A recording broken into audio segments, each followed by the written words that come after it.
Shall we?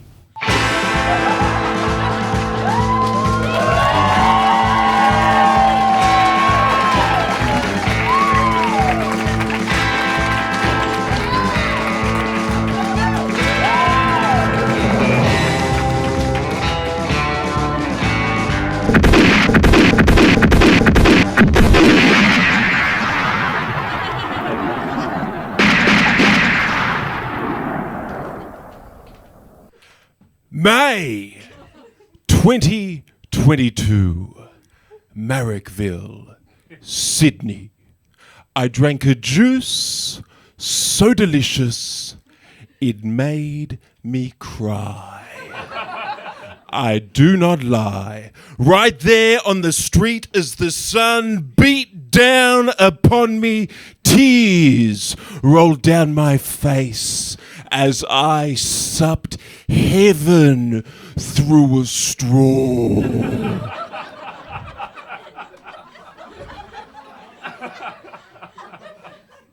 It's quite hard sometimes, isn't it, to know whether or not you're profoundly engaged with the simple pleasures of life or just mentally ill.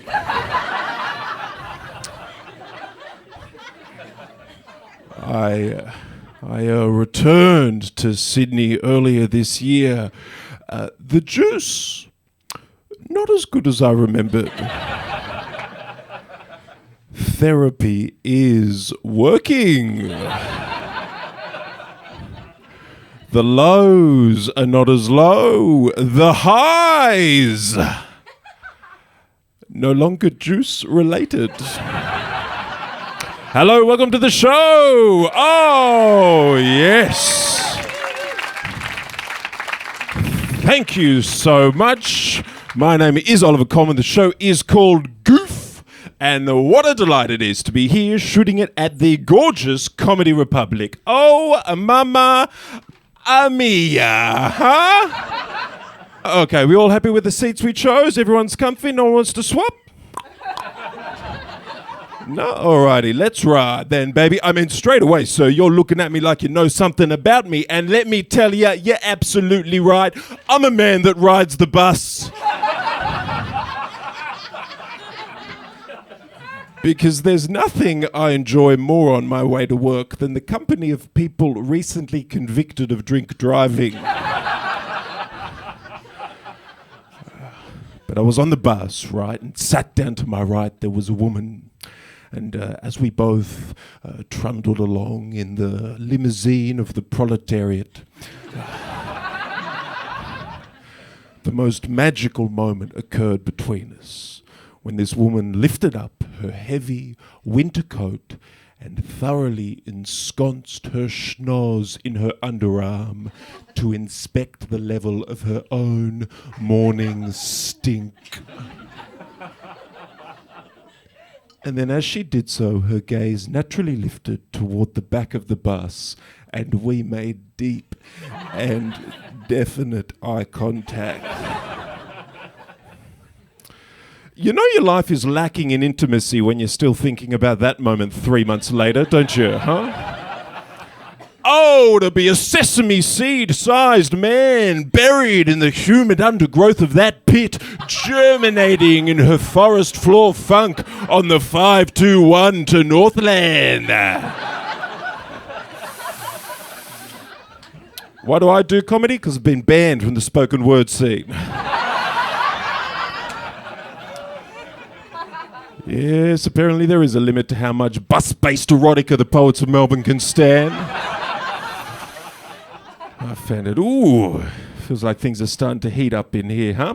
Time for an ice cream? I think so. You get it in a cone or a cup? Oh, when you power your beloved? Oh, yes, my sort of crowd. Coleman's a cone man too, can't you tell? Because I like to lap at my food like a dog, huh? Undignified? Damn right. But have you ever heard of a little thing called living, huh?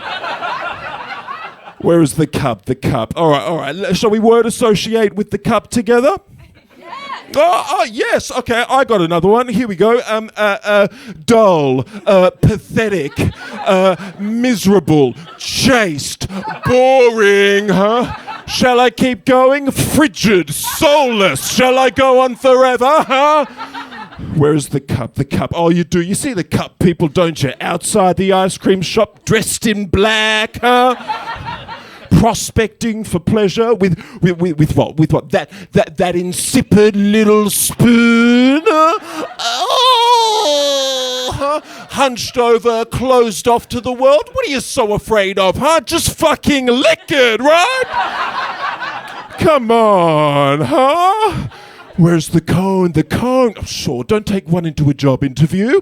What's your greatest strength? The cone, come on, the cone, it's embodied, it's sensual, it's dangerous. Drip, drip, drip, motherfucker! And I'm sorry it didn't say it on the content warnings on the door, folks, but you've walked into a cone show tonight.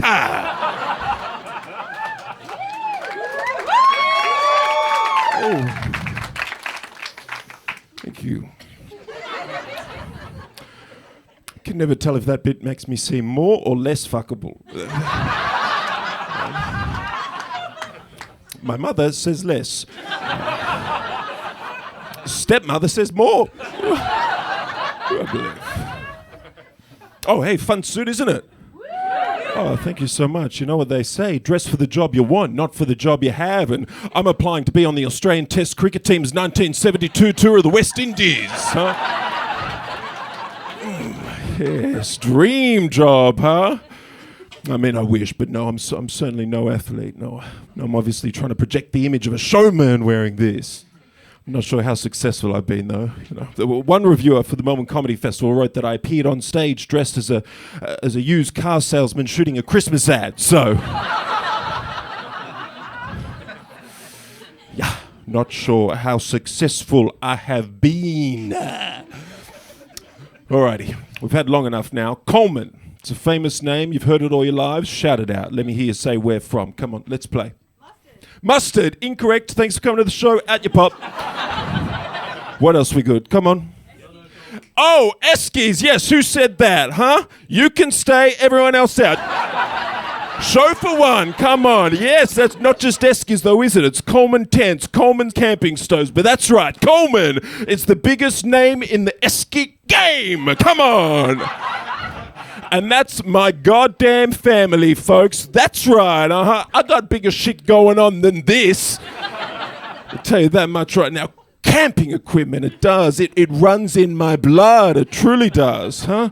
I leave the door open. Some smarty pants shouts out, "What, were you born in a tent?" "Yes, obviously, huh?" Born in a tent. I live in a tent. I die in a tent. Cremated on a camping stove. It's how the Colemans do it, honey. And is there much money in Eskies, you ask? Squillions, huh? You ever been inside a BCF before? Our products are on the shelves at BCF. You know what the C stands for? Cha-ching! Oh yeah, you're looking at a rich boy up here, huh? Mucho dinero. Je m'appelle cashed up, huh? And Granddaddy, who founded the company, rich but humble as he ever was, to this day he lives in a tent. Admittedly, it is a 300-room tent built out of bluestone with a bowling alley in the basement. And one day it will all be mine. Don't mind if I dollary do.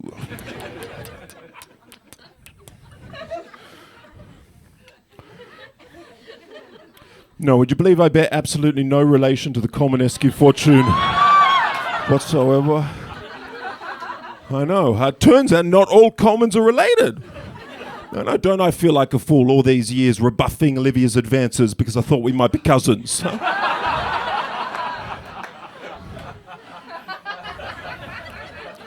No, I am hoping to marry my way into the Esky dynasty, though. Wed one of the Coleman daughters.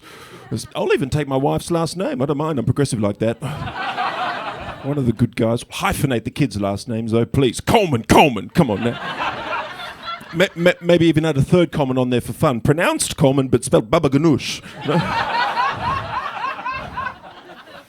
I will. I'll weasel my way into the Coleman kingdom, and then, eventually, once old sweet grandpapa has passed away from old age, and beautiful grandmama has followed not long after with a broken heart, and my two lovely in-laws have mysteriously gone missing on one of their many camping holidays, and the 6 older Coleman brothers all die on my Bucks weekend in a freak camping stove accident. And then when the 4 younger Coleman sisters all somehow trip and get stuck inside a limited edition 200-litre Coleman Esky, and then when, of course, after all that tragedy, my sweet, beautiful, darling wife decides she'd rather be a holistic medicine healer than administer a mid-tier camping equipment company, oh, your old boy's up. Oh, yeah. Money, yummy, huh? I'll take 1 slice of the nouveau riche quiche, please. It'd be like some sort of shit Australian saltburn.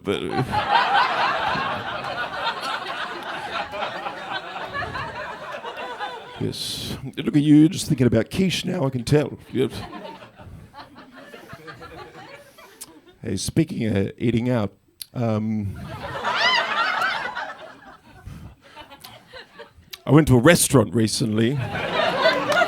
Round of applause, thank you so much. I went to a restaurant recently, right, with the most exquisitely written menu I've ever come across in my goddamn little life, okay? Just as an example, this is the description written on the menu for everybody's favourite menu item, plain rice, okay? It's a description written on the menu for everybody's favourite menu item,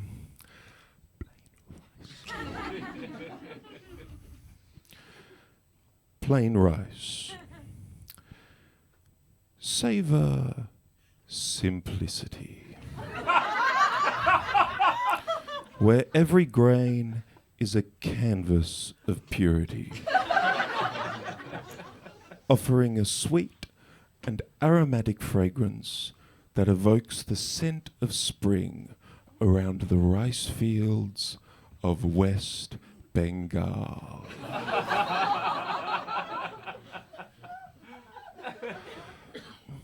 Be swept away on this perfect vessel that will transport to you the rich tapestry of flavors from our intoxicating menu.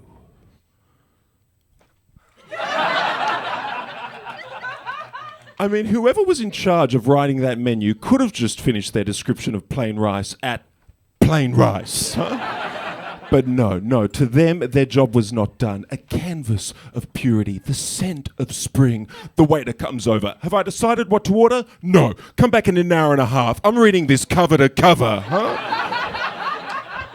My compliments to the chef? The chef. My compliments to the copywriter, huh? Shakespeare, Shelley, this guy, yes, huh?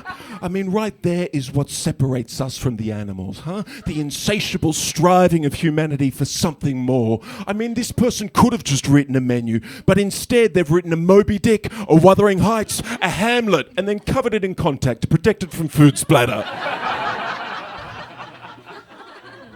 I mean, sure, I've eaten memorable meals before, but that's the first menu I've ever taken as a PDF to go, huh?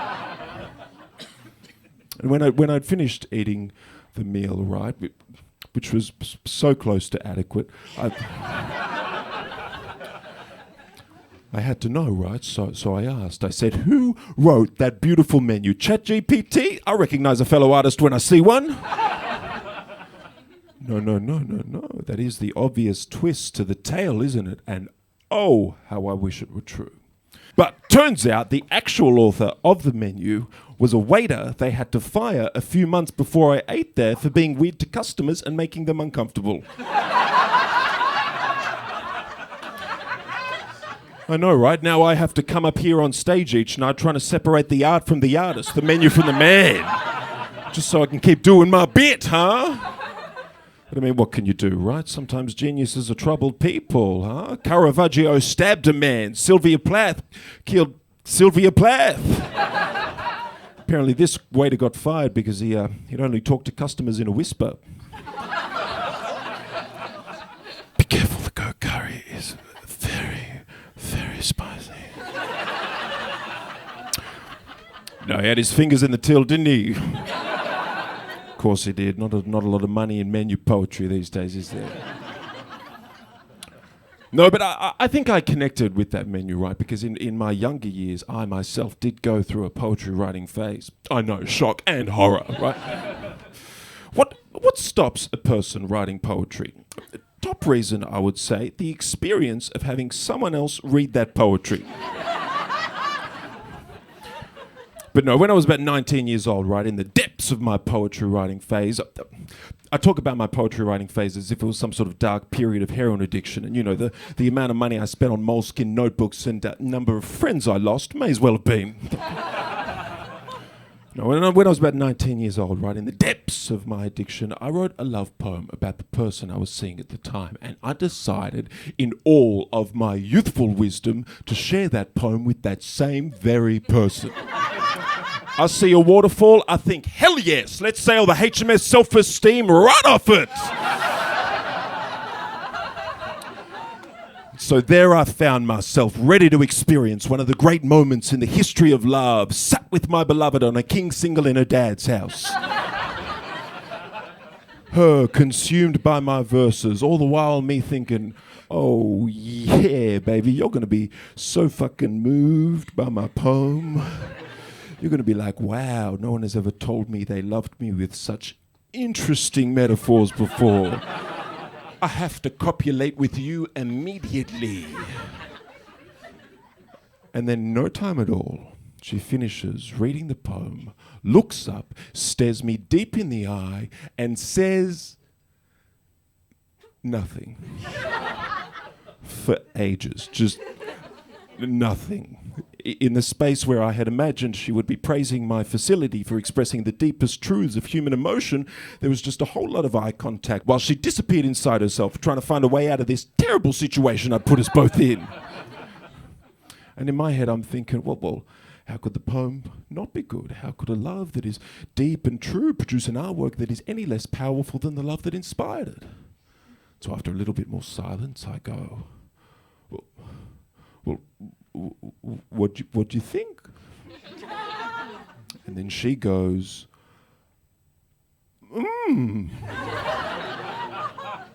So I go,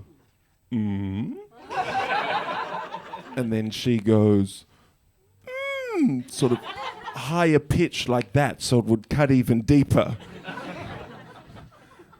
So then I go, well, do you like it?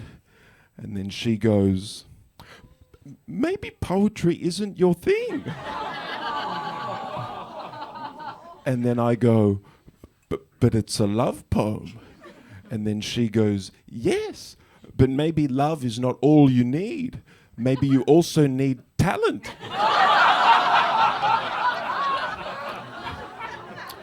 And then we made Old El Paso tacos and never spoke of the poem again, huh? One of the many experiences that turned me from a soft shell into a hard.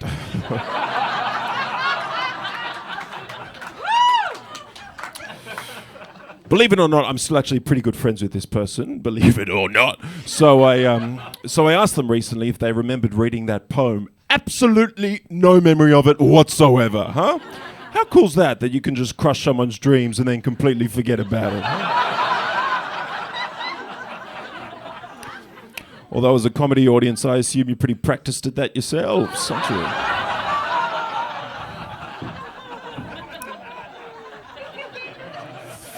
All right, let's stop fucking around. When's the last time you bought a papaya?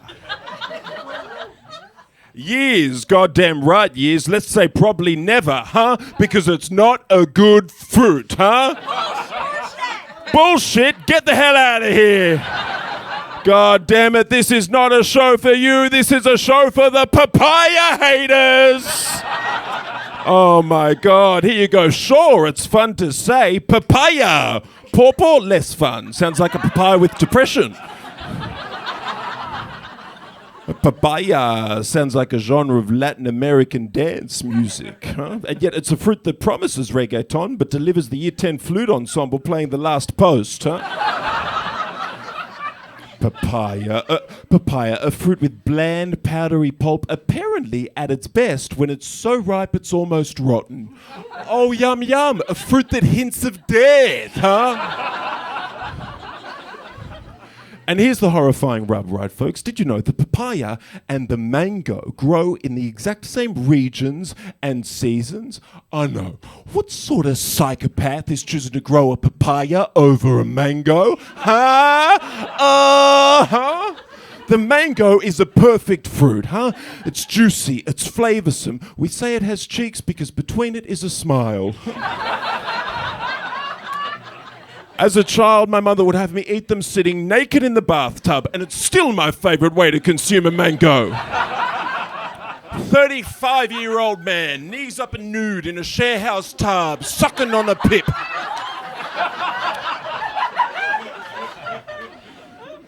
Do I have a bigger audience on OnlyFans than I do in comedy? By quite some margin. I mean, the mango is great, right? The most a papaya can aspire to being is good. Even if a papaya farmer grows the greatest of papayas in the history of papayas, all they've done is simply perfect mediocrity. You know, it's like, yes, it's hitting all the right notes. You do find yourself going back for more. It is genuinely enjoyable, but it's still a Coldplay album.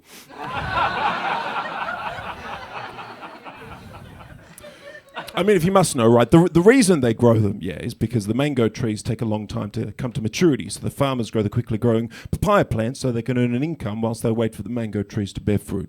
Yes, you know the age-old saying, if you're not laughing, you're learning about the particulars of the tropical fruit agricultural sector. Huh? A lot of comedians these days want to get on Have You Been Paying Attention? Me, I want to be the next host of Landline.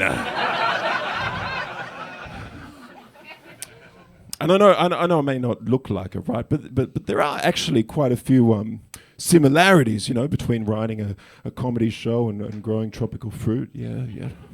Like, okay, so for example, right, at the beginning of the writing process, right, you find yourself planting a whole bunch of seeds without necessarily knowing what they are, right? And for the longest time, you find that all you're really growing is papayas.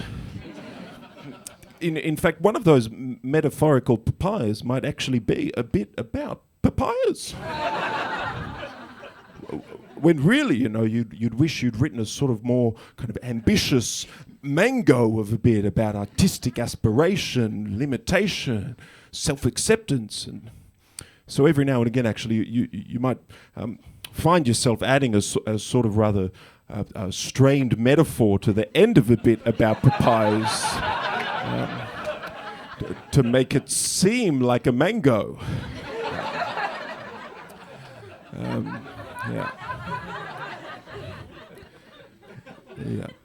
I suppose, but in doing that, though, I suppose you're also forced to acknowledge that most of the big laughs for that bit have kind of died away. This person's even going to sleep on their partner's shoulder, you know. I mean, you're forced to kind of confront the reality that kind of in your attempts to turn that papaya of a bit into a mango, you have in fact turned it into a pawpaw.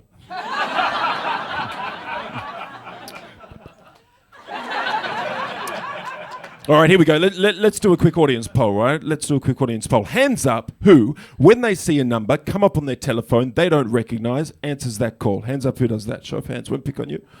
Okay, yeah. Few of you. Wow, okay. All right. You know what I immediately know about you guys? Never been chased by debt collectors. You've been chased by debt collectors. You see a number come up on your telephone you don't recognize. You immediately light that phone on fire, feed the SIM card to your dog. Oh yes, I've been chased by the odd Tony Deddy Coletti in my time, but I don't want that to make you think that the comedy career isn't currently going well, though. Nothing could be further from the truth, folks, because let me tell you, just last week, I was buying some headphones and got recognized by the cashier for a JB Hi-Fi internal training video I appeared in. Oh, there we go. Look at that, huh? Yes, oh, good. They're clapping now. They know they're watching a star of stage and screen, huh? I did. I had a leading role on Dealing with Difficult Customers, online module number 3. Is this the peak? Because it feels like Everest up here. I did. I played a dirty, rotten, but health-conscious shoplifter stealing a Fitbit. All of a sudden confronted by security, but let me tell you, it was not his lucky day, because as he approached, I immediately whipped out a pair of scissors and go, "Back off, you failed cop! Come any closer, I'll snip your balls off! You'll be singing castrato in the cover band if you mess with me, motherfucker!"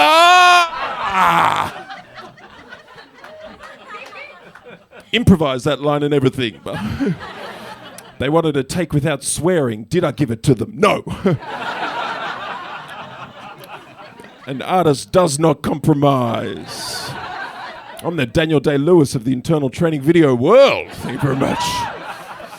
Although please learn from my method acting mistakes that preparing for a role is not an excuse that'll get you off a shoplifting charge.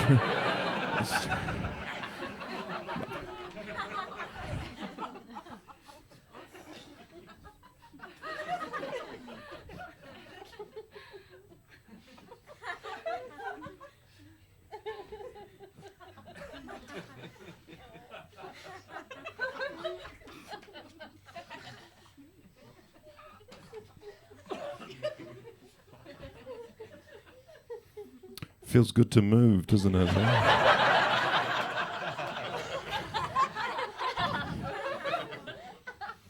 Ha ha, I'm the only one who's allowed to stand up and move around.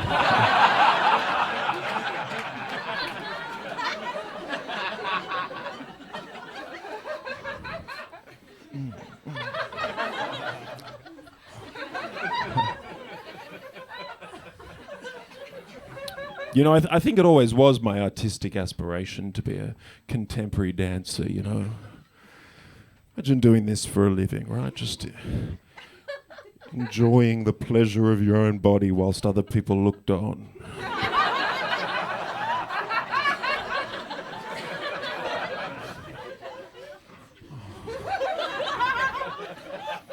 Who knows? Maybe I could have been a contemporary dancer, but alas, after one term of jazz ballet, the other boys in grade 2 found out and made fun of me and I quit.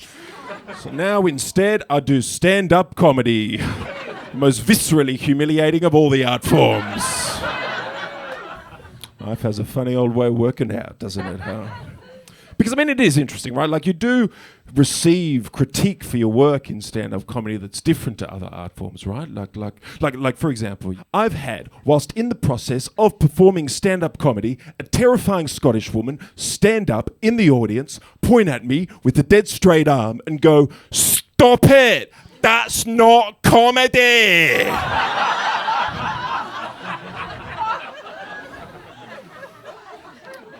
I mean, admittedly, at the time, I wasn't necessarily telling jokes per se. I was more just frothing up a lot of whiz fizz in my mouth, pretending to be a cat with rabies. But, you know, still, that doesn't happen in other art forms, you know. Oh, except, actually, for one time when I was working in a cinema in Glasgow and a different terrifying Scottish woman walked out of Wes Anderson's Isle of Dogs after 15 minutes, comes directly up to me at the counter and goes, "Refund? No. If I stayed in there one more minute, I would have killed myself." That's not a fucking movie.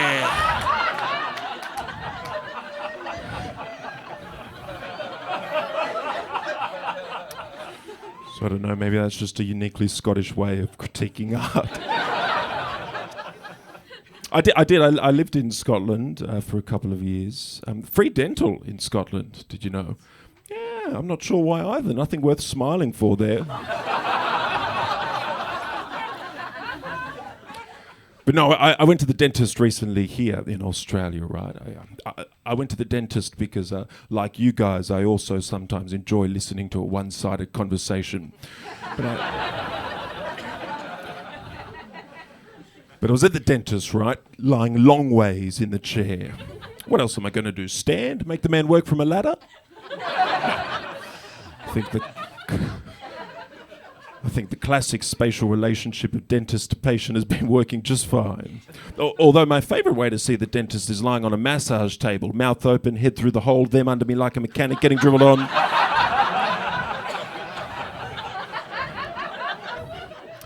Never their favourite. But no, this time, right, there I was, lying long ways in the chair, him hunched over me, merrily drilling away, mining my mouth for a second home down the coast. And as he did so, his soft and supple paunch pressed against my upper arm. Worth every penny. Oh, to be touched, to be touched.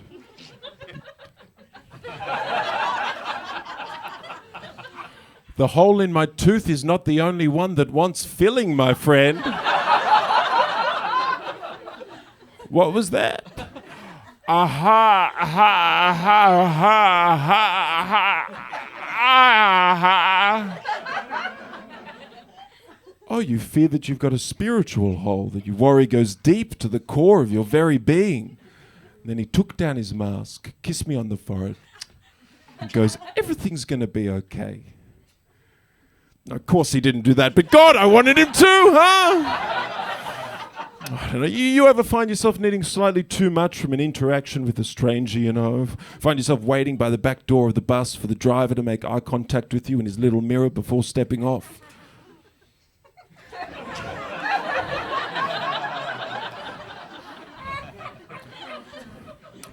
Or find yourself sad in a comedy show, just wanting to, you know, reach across to the stranger sitting next to you and go, hold me. One time, actually, I was sat watching a play, and the man sitting next to me got confused about which side of him his boyfriend was sitting on, and he put his hand on my knee. I said nothing.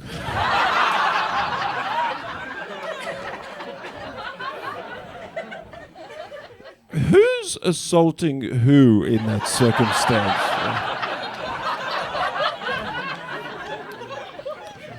Sort of felt like it changed as time went by. Yes. They didn't come back after interval. I know, alas, thruples never seem to work out long term, do they? But I don't know, you ever just kind of out and about in the world, right? And you all of a sudden notice the kind of endless amount of people you're making absolutely no effort to connect with, right? You're like, I should begin to know these people, you know? I'm alive, they're alive. We got so much in common. But what can I do? You know, talk to someone on a train? No, you can't do that. Talking to people on public transport is a privilege reserved for meth heads and crazy people, huh? I'll just put my AirPods in and hang out with my podcast pals.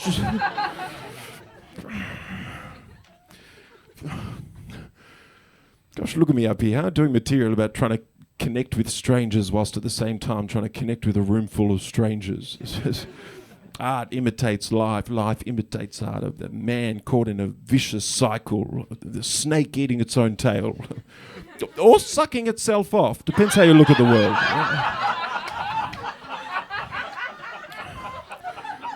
Obviously, I'm a glass half full of cum kind of guy.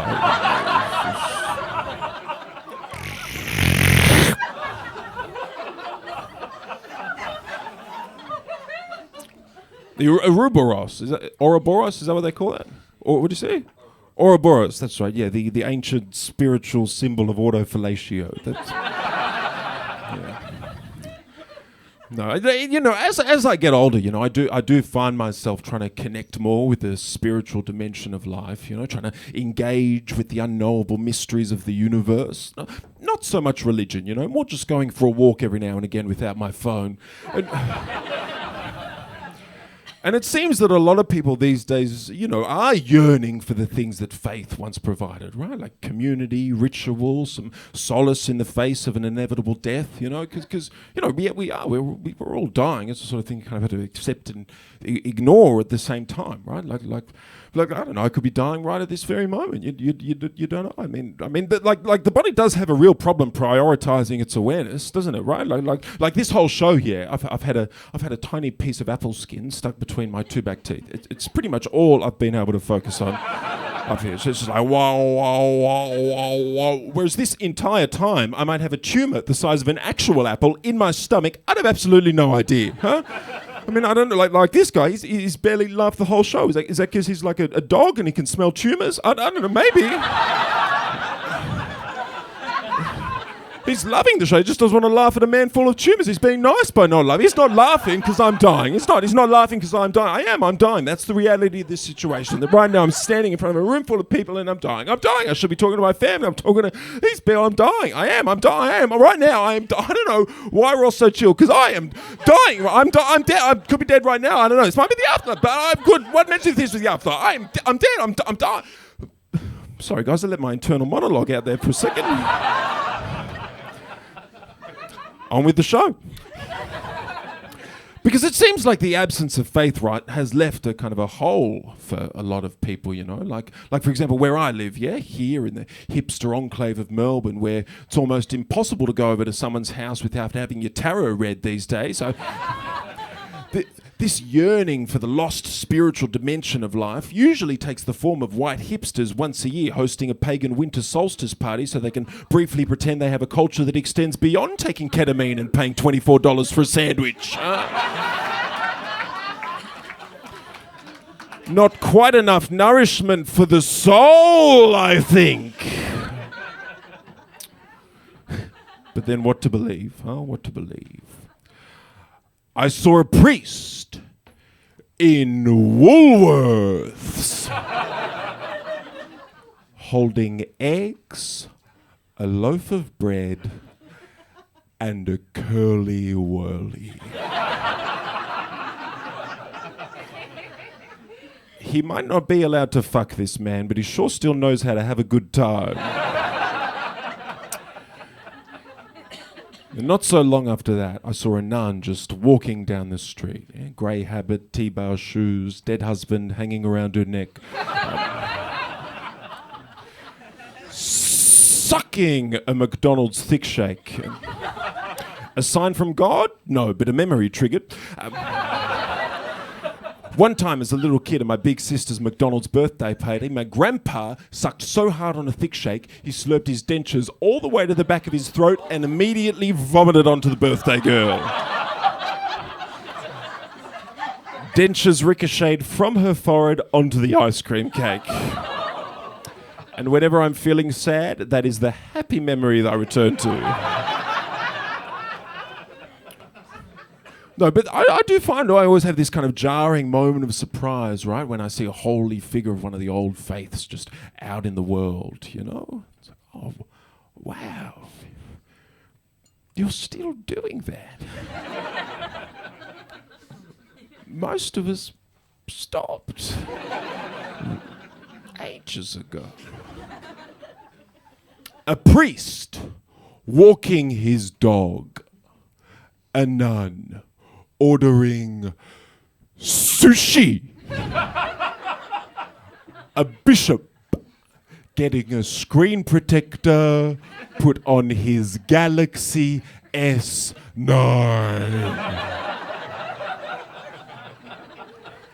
Running errands whilst at the same time seeing the wonder of God in all things. I wish I could maintain my faith in an infinitely loving God whilst dealing with an unexpected item in the bagging area.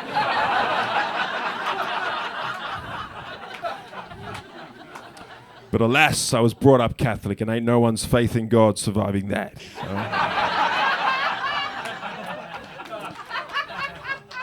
However, when I wrote that last line, I did write God with a capital G, so something survived, didn't it? Huh? I reckon if ever even the slightest thing happens in my life that I could interpret as a sign from God, oh boy, I would be heading straight back through those church doors. Don't you worry. Well, oh. Big man's in the house tonight. No, Luke on lights, my one true God. Yes. Beautiful, beautiful. Grey habit, T-bar shoes, dead husband hanging around her neck. Choice little phrase there, wasn't it, huh? Been a few choice phrases in the show tonight. Gosh, I'm articulate when I've got months to prepare what I'm saying and have already said it a bunch of times. Talk to me in real life. The conversation's more like, hey, Ollie, this is what I think about this thing. What do you think about it? Well, you know, well,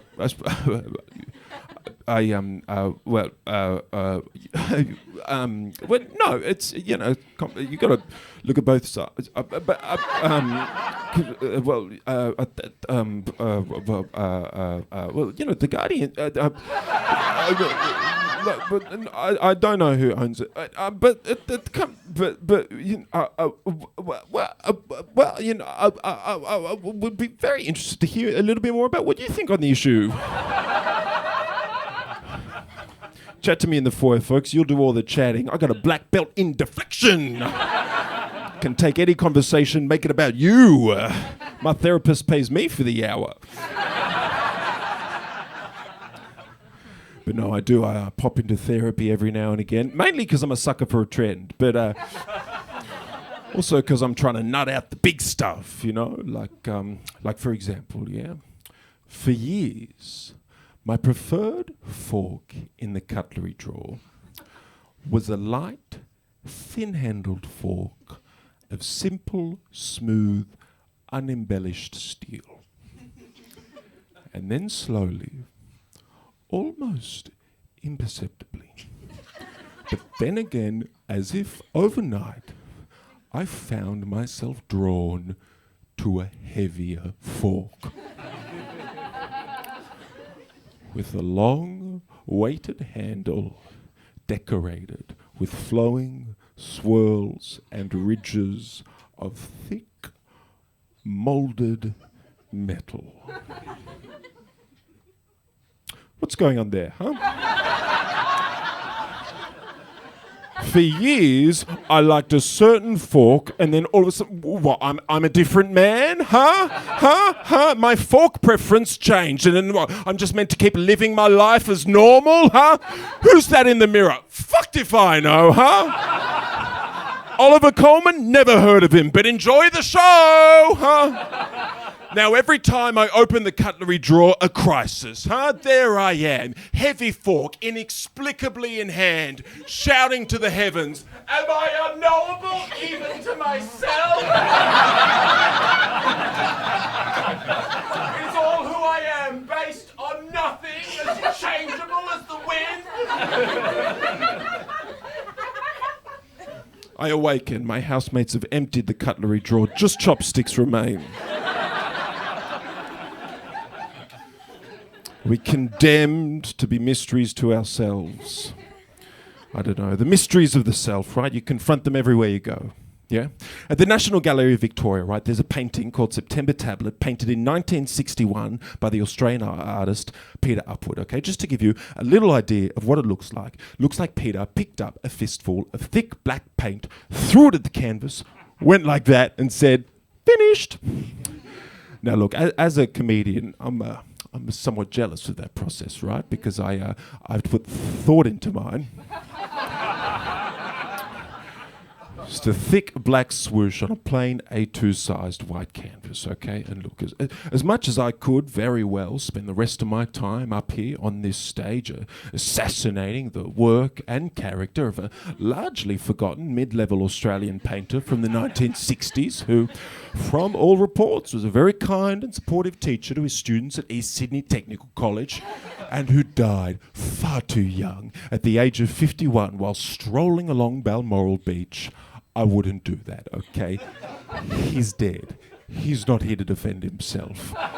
It would be wrong of me to call his work irrelevant and his life a waste.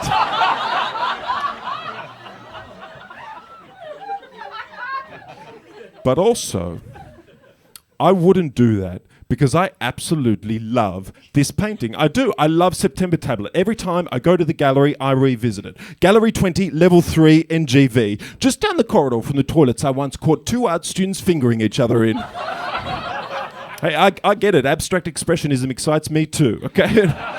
Look, I can't put my finger on what it makes me feel. I can't put my finger on what it makes me think. The painting I'm talking about there, okay? But the thing that really keeps me up at night, right, is that Peter painted hundreds of other thick black swooshes. And here's the twist. I don't like any of them, okay? No me gusta, je n'aime pas, a floopy-dooby-dooby. So then, why does this particular swoosh, which looks pretty goddamn similar to all of Peter's other thick black swooshes, connect with me, huh?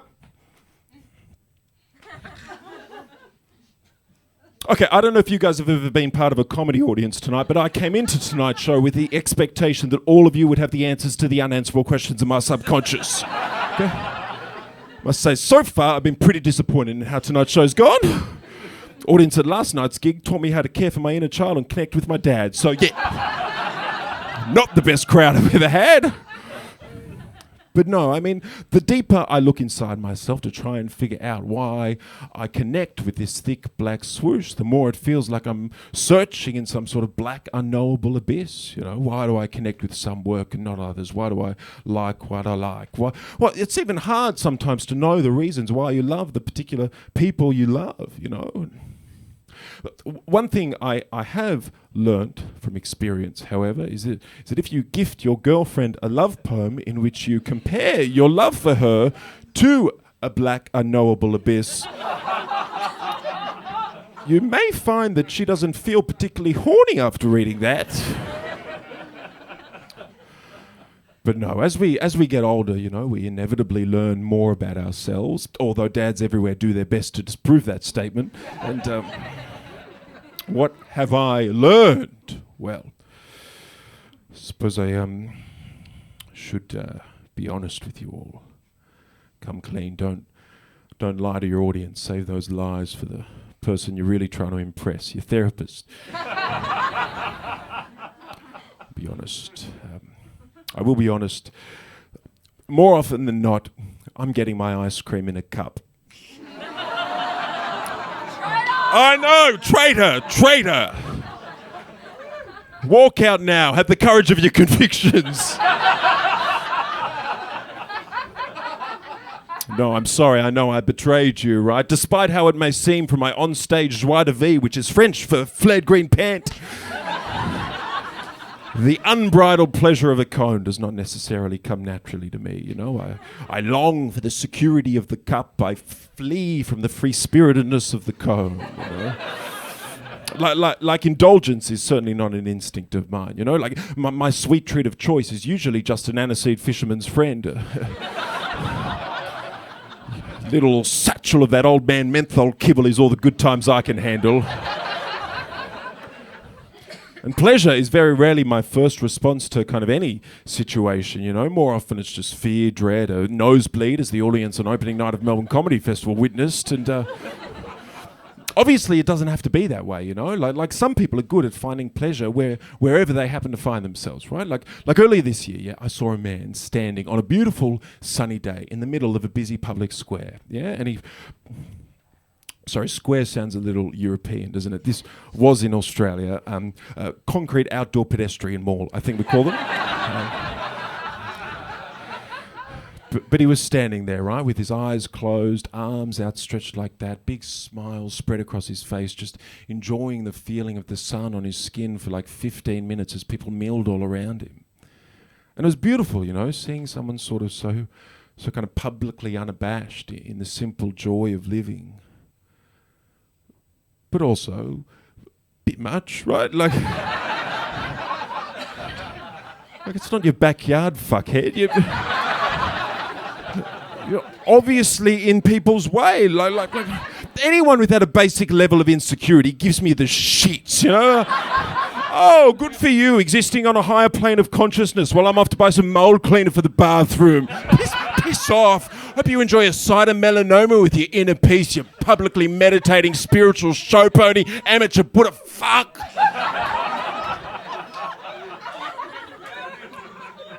And that's how my brain responds to the beautiful sight of a man just enjoying the sun. You know, good on him. It is nice, you know, enjoying the simple pleasures. It is a fine line, though, isn't it, between enjoying the everyday and being mental, right? Like one time, a guy stepped onto the bus I was on, and instead of having the normal reaction to stepping onto a bus, which is to internally die a quiet little death and cycle over a lifetime of poor decisions that have led to you riding the bus, instead he joyfully proclaims to everyone on board, "Yes, the 504, best bus route in Melbourne." Mental, but holy moly, that man made my day. And you know, at least slowly I am becoming more like him, just learning to kind of enjoy what's around me as I get older, you know. And actually, I think it does get easier to enjoy riding the bus as you get older, right? Like I can't wait till I'm old enough to sit at that seat at the front where you're allowed to chat to the driver and they can't tell you to shut up because they know how much you need that chat. Huh? I mean, imagine when I'm too old to do this anymore, right? I'm directing all this energy at a bus driver.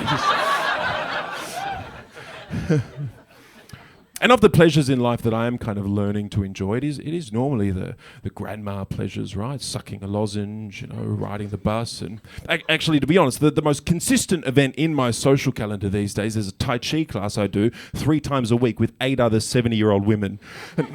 I say other 70-year-old women because when they all arrive at class, they go, "Hello, ladies," and include me in that, which I enjoy.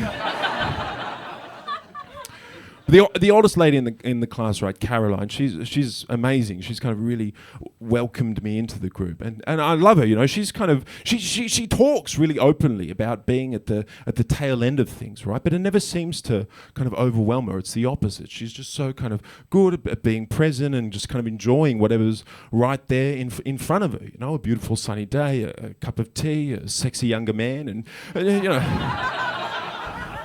And she's rubbing me off, right? Rubbing off on me, you know? like I'm 35 years old now, right? And I've never been that wild and crazy guy. But more and more as I get older, I am finding that I'm getting my kicks from even less and less wild and crazy activities, right? Like last month, I went to Adelaide for the week, yeah? The night before I left, I got this real excited buzz going on from using up all the fruit and veggies I had left in my fridge. There I am, home on a Saturday night, having the time of my goddamn life, stewing fruit and putting it in the freezer for later. Yeah! Papa knows how to fuck, huh? I even told a woman on Tinder about it. She asked me what I was up to. I sent her this long message back detailing all the fruits, spices, Tupperware. She just wrote back going, "Yeah, cool, man. Bitches love rhubarb." Eye roll emoji. Then I never heard from her again. I'm sorry, but if preparing a week's worth of assorted stewed fruits from our morning porridge isn't sexy, I don't know what is, huh? That'd be hot property in an Amish community. As long as I didn't have to do any of the traditionally manly activities like building a barn or having penetrative sex.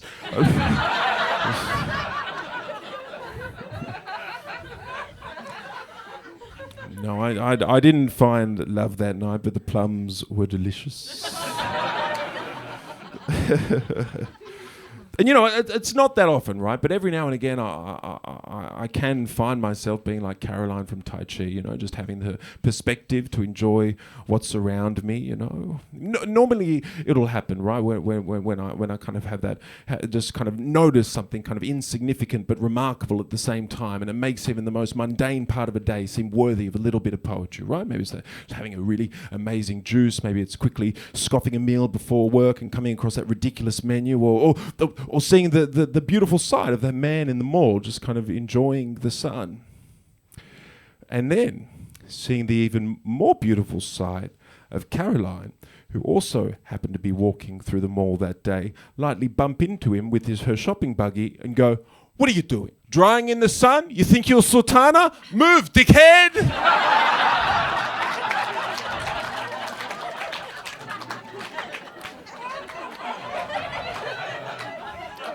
But she said it real zen, you know. It was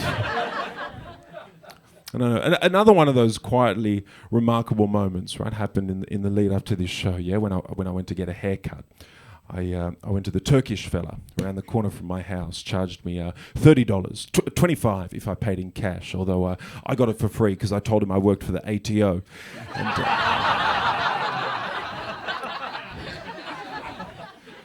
I didn't just get a haircut that day. Okay, I got a show as well. This is what he'd do, yeah? With every snip of the scissors, he'd collect my hair in his fingers, like that, yeah? Say snip, and then out with a little flourish, like that. Go snip, and then out with a little flourish, like that. He's working with maximum style, minimum efficiency. I loved it, huh? I'm getting jazz hands on the house, yeah? He was the dancer I'd always wanted to be. It was inspiring. And he was dressed like a showman as well, yeah? Every one of his fingers covered in huge gold rings. Head massage was metal on bone. Hurt like hell, huh? But who cares? It's showtime, baby. Whoa! Forgot that was loaded. And is all that pizzazz necessary, you ask? Yes, I want a world with maximum pizzazz, okay? I want my pizzas tossed high. I want my catheter inserted with a wink. And when he'd finished cutting my hair, right, he took the smock off me with a bow like that and goes, "Thank you, my friend." And you better believe that if he's bowing, I'm giving him a standing ovation. So I stand straight up out of that chair and, by God, I wanted to clap. And I would have, but I didn't, because guess what? Off stage, I'm normal.